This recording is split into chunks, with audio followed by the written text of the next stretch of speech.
Good morning. It's February 5th, 2022. This is Ron Brown. I'm going to do a short market report just to get a feel for what's going on. And before I do that, I'm going to show a standard risk disclaimer. You can read it if you like by pausing, but it just says that you can lose a lot of money in the markets if you are not disciplined or do not know what you're doing.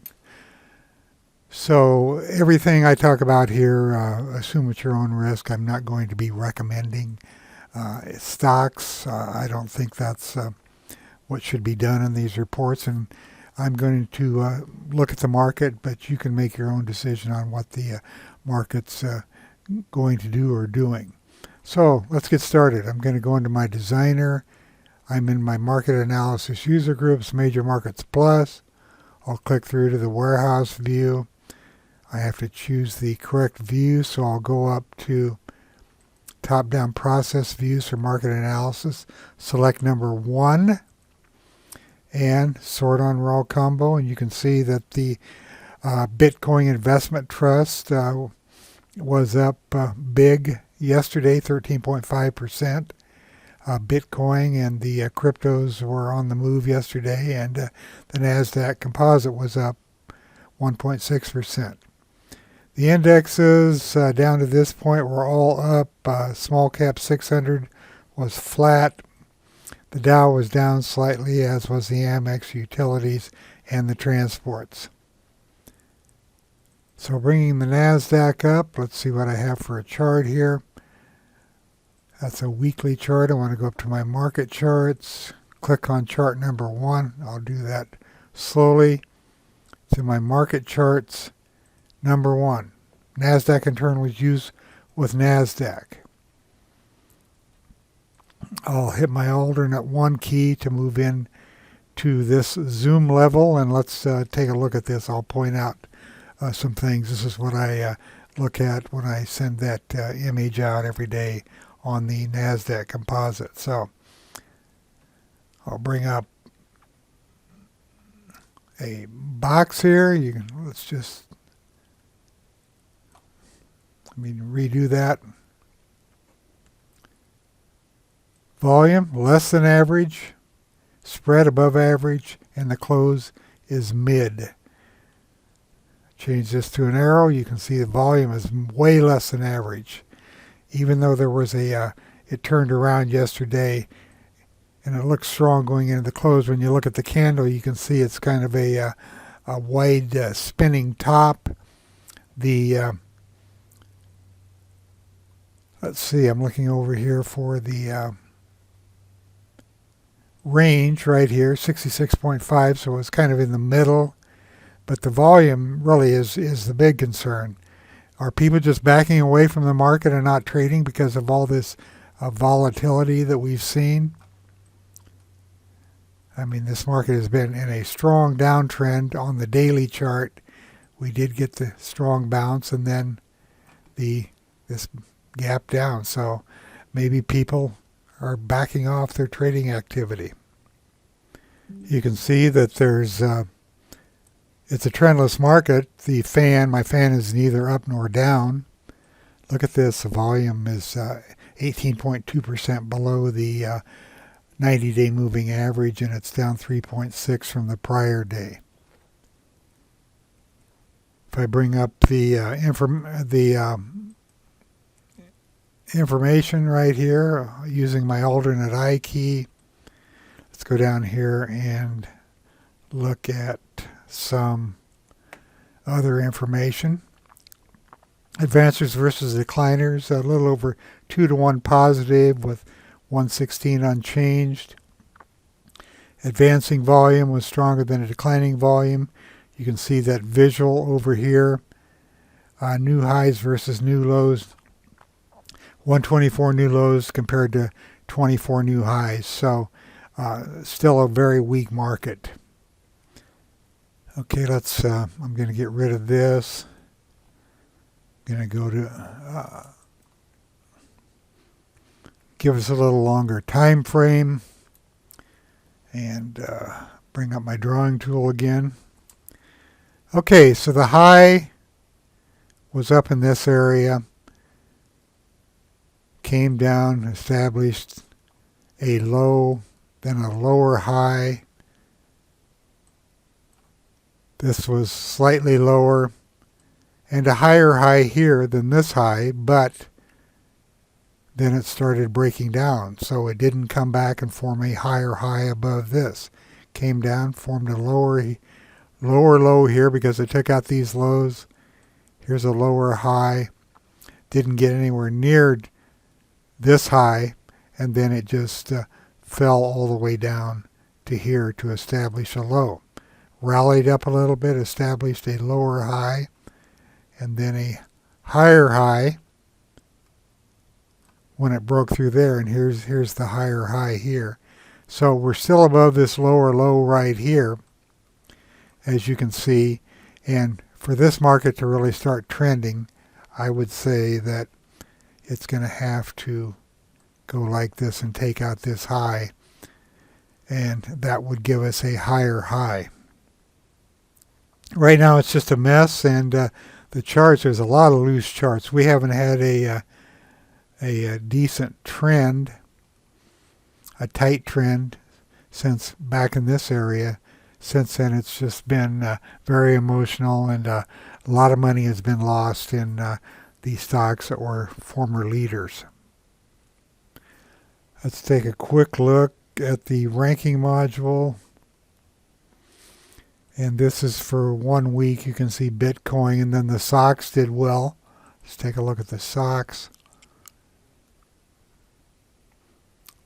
Doesn't look so hot on the daily chart. Let's go to I'll just go down to a weekly chart here.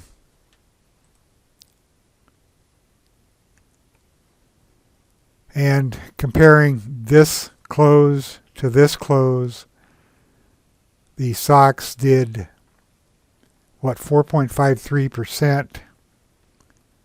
This close compared to this close on the weekly chart. But for those who got in late and chased it up to here, they're underwater. Let's look at the NASDAQ on the weekly chart. Okay, the close was here. Here's where it closed this week. Traded up to here. So it's just dangerous to say the least. Earnings have been they varied. Amazon was hugely positive, and Facebook was extremely negative, and that's what dragged the market down. I'll go back to my daily chart. I'll just make this the daily chart. This is what caused this gap on Thursday was Amazon, and then, Facebook, and then Amazon came in Thursday night after the close, and it boosted the market yesterday. But like I said, this declining volume is worrisome. So let's go see if we can find where the strength is. I'm going to go up here to the reference groups, and I'm going to go to the industries and sectors. Just go into sectors for now and put that in the ranking module 2. You can see that the energy sector is where it was happening, followed by the financial sector. Let's bring up the energy sector.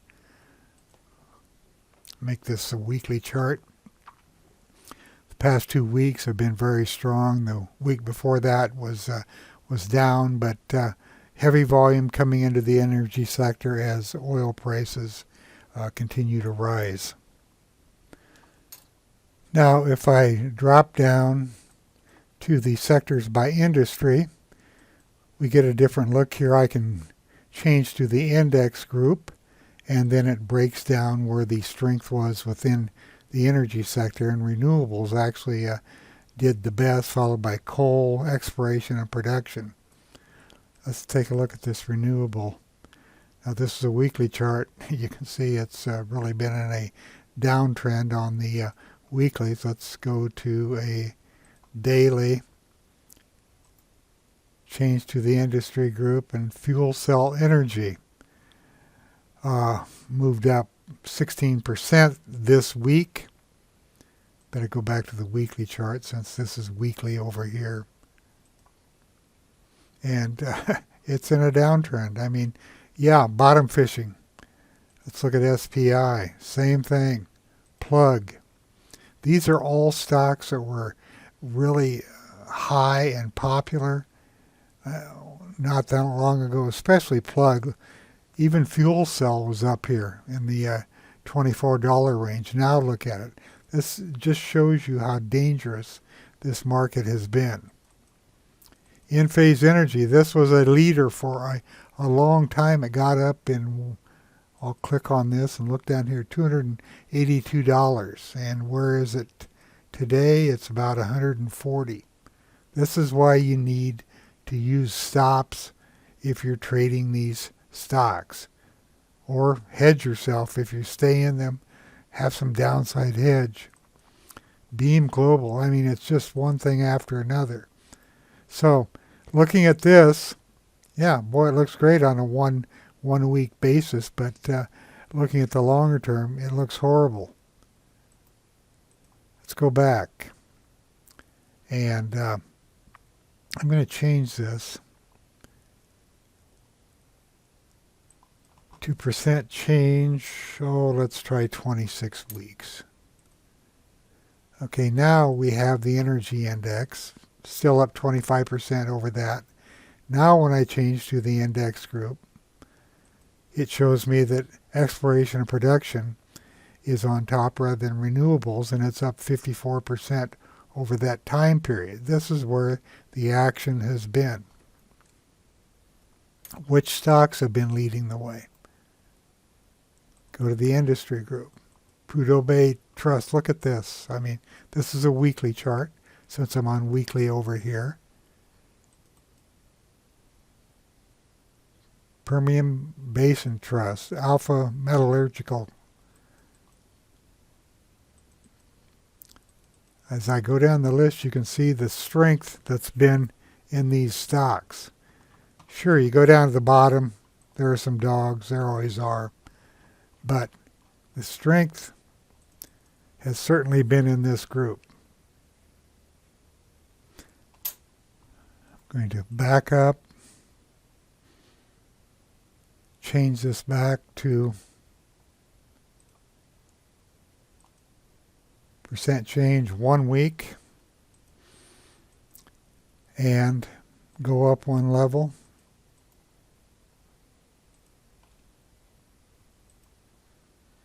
And what do we need to concentrate on? Energy and financials, then materials. We obviously don't want to be chasing stocks like this that have gone too far too fast. But just out of curiosity, let's go down to the undercut and rally charts and look at this. You can see the pocket pivots coming in right here as this stock started to move up. You can see the accumulation here, the light green bars. The dark green bar means that there was a 2-day window here where the 3 crossed the 6, and you can also see it down here. So these are the stocks. We should be running the undercut and rally scans on stocks in groups that are on the move at least. I mean, it's a little bit late for these stocks. But, you know, I shouldn't say that because they're extended now, but they can settle down again and then they can go again. The reason there are no more green bars here because the 3 never did cross down below the 6. As long as the 3 stays above the 6, we're not going to get any more bars generated. But you can always look at the pocket pivots to see where there's real demand coming in.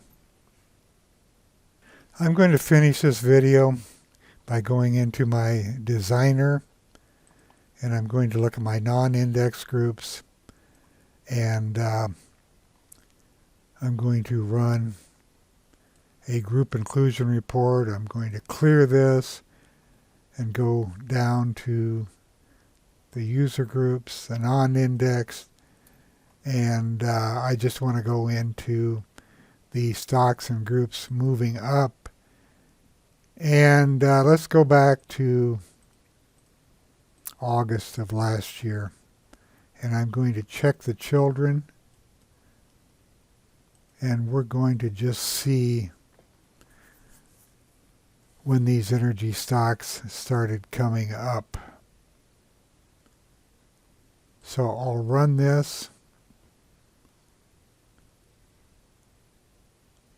And I'll open it with Edge.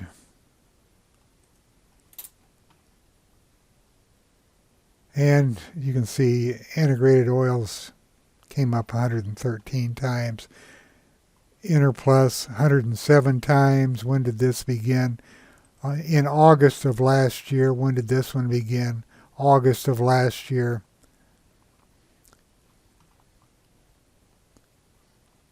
Crescent, August of last year. So you can see these stocks have been on the move for a long time. This is a semiconductor manufacturer. I just included everything in here, but look at the number of stocks. The dominant stocks are the energy stocks, and they all started appearing around the 8th of August. What did I select there?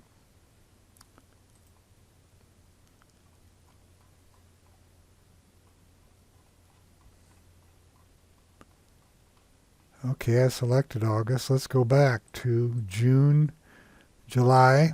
Check children. It's going to take a few seconds to bring this up. Okay, this one, CVE, was appearing clear back in June of last year. So let's bring that up. CVE on June 1st, see what it looks like.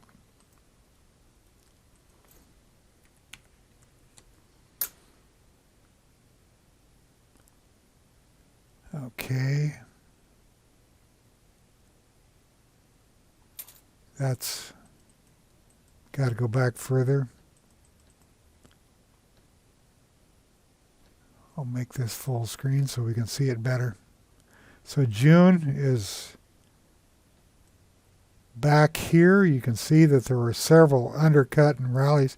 This started moving back in October of 20. If you look down here in the corner, it started moving up then.